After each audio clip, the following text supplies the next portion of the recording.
মুখ্যমন্ত্ৰীয়ে কোনটো ইম্পৰ্টেণ্ট বুলি ভাবিলে জুমুৰ নে মেট্ৰিক জুমুৰৰ বাবে পৰীক্ষা দিবলৈ নাপালে ৬০০০ পৰীক্ষাৰ্থীয়ে যে জুমুৰত অংশগ্ৰহণ কৰিবলৈ আহি এনেকৈ ৬০০০তকৈ বেছি ছাত্ৰ ছাত্ৰীয়ে তেওঁলোকৰ শৈক্ষিক জীৱন এই বছৰৰ কাৰণে হেৰুৱাই পেলালে মেট্ৰিক পৰীক্ষা তেওঁলোকে দিব নোৱাৰিলে পৰীক্ষাৰ সময়ত কিয় পাতিলে জুমুৰ মেট্ৰিক পৰীক্ষাৰ সময়ত জুমুৰ আয়োজন কৰাটো নিশ্চিতভাৱে সুস্থ কথা নহয় বহুতেই এবছৰৰ বাবে হেৰুৱালে শৈক্ষিক জীৱন শিক্ষাৰ্থীৰ জীৱনক লৈ কিয় খেলিলে হেতালি এই বিষয়টোৰ পৰ্যালোচনা হ'ব লাগে ৬০০০ ছাত্ৰীয়ে যদি মেট্ৰিক পৰীক্ষা দিব নোৱাৰিলে আৰু এটা বছৰ হেৰুৱালে তেতিয়াহ'লে এইটো কেতিয়াও মানি ল'ব নোৱাৰি গতিকে এই বিষয়টোৰ ওপৰত অসমৰ মুখ্যমন্ত্ৰীক ৰাজহুৱা বিবৃতি দিবৰ কাৰণে আমি আহ্বান জনাইছোঁ ভোটৰ নামত যদি ছাত্ৰ ছাত্ৰীৰ ভৱিষ্যত ধ্বংস হয় সেয়া কেতিয়াও মানি লোৱা নহ'ব ভোটৰ নামত আদিবাসীসকলৰ ভোট পাবৰ কাৰণে চাহ জনগোষ্ঠীসকলৰ ভোট পাবৰ কাৰণে শ্ৰমক সৃষ্টি কৰাৰ নামত যদি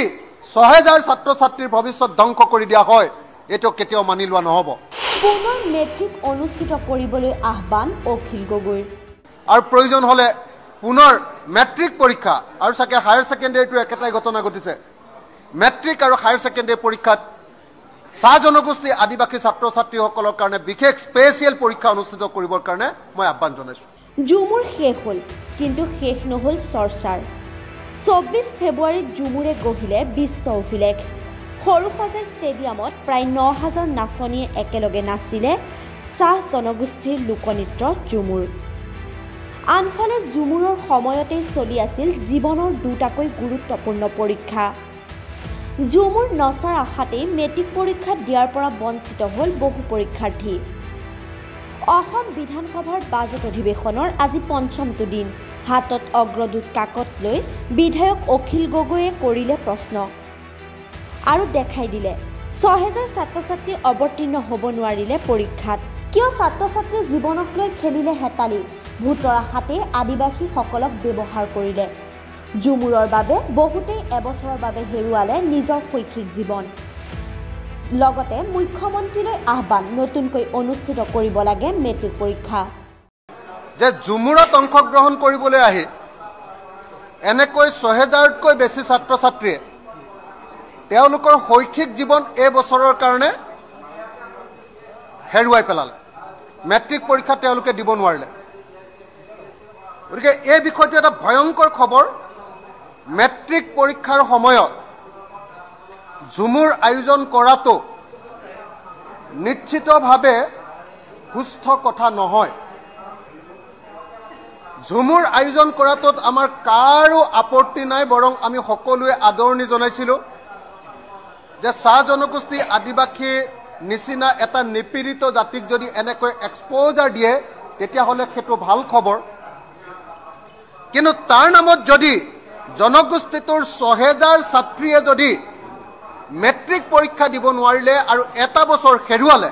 তেতিয়াহ'লে এইটো কেতিয়াও মানি ল'ব নোৱাৰি গতিকে এই বিষয়টোৰ ওপৰত অসমৰ মুখ্যমন্ত্ৰীক ৰাজহুৱা বিবৃতি দিবৰ কাৰণে আমি আহ্বান জনাইছোঁ নাম্বাৰ 1 নাম্বাৰ 2 আপোনাৰ চাহ জনগোষ্ঠী ছাত্ৰ সন্থা আচ্ছা আদিবাসী ছাত্ৰ সন্থা আছা সদৌ অসম ছাত্ৰ সন্থা অসম জাতীয়তাবাদী ছাত্ৰ যুৱ ছাত্ৰ পৰিষদ আৰু অন্যান্য যিবিলাক ছাত্ৰ মুক্তি সংগ্ৰাম সমিতি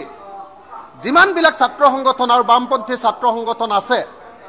আটাইবিলাককে মই বিনম্ৰভাৱে এজন বিধায়ক হিচাপে আহ্বান জনাইছোঁ যে এই বিষয়টোৰ ওপৰত তেওঁলোকে তদন্ত কৰাৰ ব্যৱস্থা ল'ব লাগে সদৌ অসম ছাত্ৰ সন্থা আচ্ছা আছা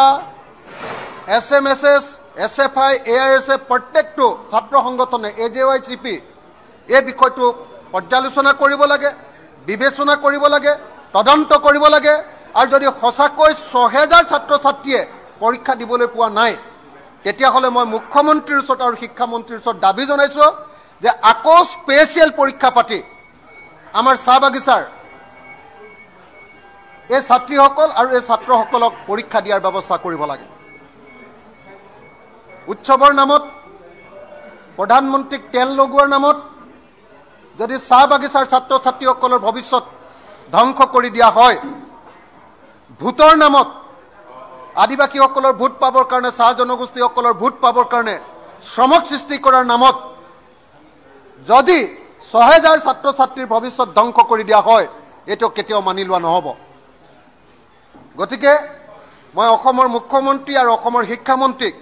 বিষয়টো পৰ্যালোচনা কৰি ৰাজহুৱা বিবৃতি প্ৰদান কৰিবলৈ আৰু প্ৰয়োজন হ'লে পুনৰ মেট্ৰিক পৰীক্ষা আৰু চাগে হায়াৰ ছেকেণ্ডেৰীটো একেটাই ঘটনা ঘটিছে, মেট্ৰিক আৰু হায়াৰ ছেকেণ্ডেৰী পৰীক্ষাত চাহ জনগোষ্ঠী আদিবাসী ছাত্ৰ ছাত্ৰীসকলৰ কাৰণে বিশেষ স্পেচিয়েল পৰীক্ষা অনুষ্ঠিত কৰিবৰ কাৰণে মই আহ্বান জনাইছোঁ। নিউজ ডেস্ক পিবি সংবাদ। ৰাজ্যৰ সংবাদ জগতত নৱতম সংযোজন, আমি খোজ দিম জনতাৰ পক্ষত। প্ৰতিটো প্ৰান্তৰ প্ৰতিটো খবৰ পোনপ্ৰথমত। আজি সংযুক্ত হওক পিবি সংবাদৰ সৈতে।